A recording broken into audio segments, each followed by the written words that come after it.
गोंदिया जिल्ह्याच्या सडक-अर्जुनी तालुक्यातील गिरोला गावाजवळ अज्ञात वाहनाच्या धडकेत बिबट जागीच ठार झाल्याची घटना घडली आहे. सौंदड अंतर्गत येणाऱ्या गिरोला हेटी येथील बस स्थानकापासून 10 मीटर अंतरावर एक बिबट मृतावस्थेत गावकऱ्यांना आढळला.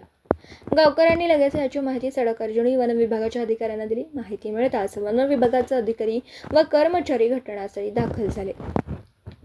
घटनास्थळी पोहोचून मृत बिबट्याचा पंचनामा केला. तसेच सौंदड पशुवैद्यकीय अधिकारी यांनी बिबट्याची उत्तरीय तपासणी केली. यात बिबट्याला आतमध्ये दुखापत झाल्याचं आढळतं.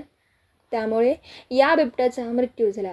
अज्ञात वाहनाने दिलेल्या धडकेत मृत्यू झाल्याचा प्राथमिक अंदाज पशुवैद्यकीय अधिकाऱ्यांनी वर्तविला.